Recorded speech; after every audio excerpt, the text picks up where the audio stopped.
So he says, when he's speaking, God rested on the seventh day, and again, he raises the question as to whether people actually can enter into, not the Sabbath, but the picture of the Sabbath, which is the 1,000-year reign of Christ. So what we're looking forward to is the reign of Christ. So in verse 6, he goes on, seeing therefore it remains that some must enter, and those to whom it was first preached didn't enter because of unbelief.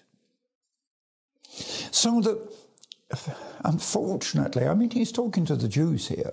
Unfortunately, the whole question is this, that this very essence of the millennium and the kingdom was preached from the beginning, in type, in picture, but unfortunately, at the time Paul is speaking or writing, the Jewish people have not yet found that fulfillment.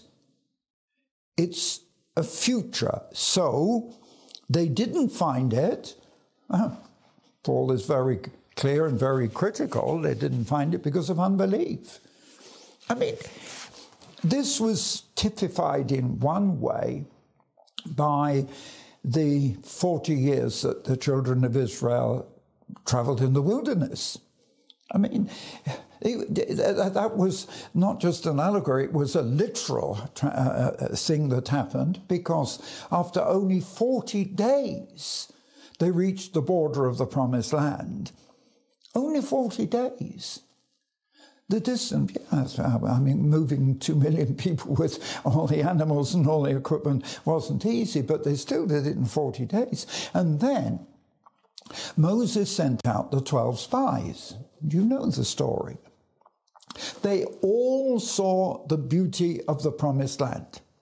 They all saw, and they came back with a report, a land flowing with milk and honey. That was describing the plenty. But then they said, but it's full of armies of evil people. How on earth can we go in?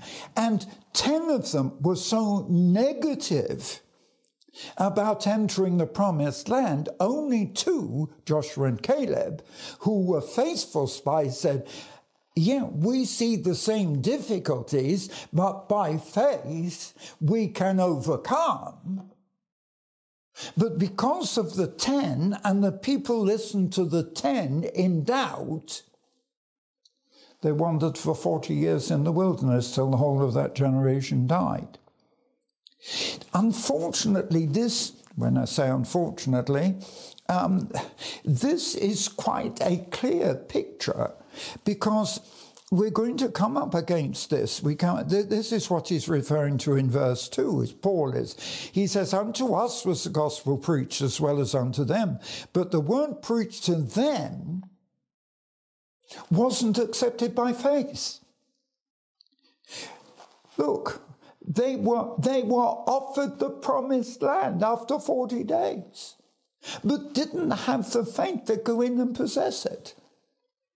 And there is a danger even with us in the church, and as you will see, even in the message to Christians, there is a danger that people hear and know, but don't have the faith to leave the old and go. It's not easy. It's not easy being a Christian. My life's been hard. Look, I've had cancers twice. I've had a lot of other sicknesses. God heals me every time. I've been in prison. God delivers me. I was a sinner. God saved me. No, I'm going into that kingdom the hard way. So he's saying that just as with Israel, only a remnant were able to go in. So he says in verse 6, quite clear, seeing therefore it remains that some must enter, and those to whom it was first preached didn't go in because of unbelief.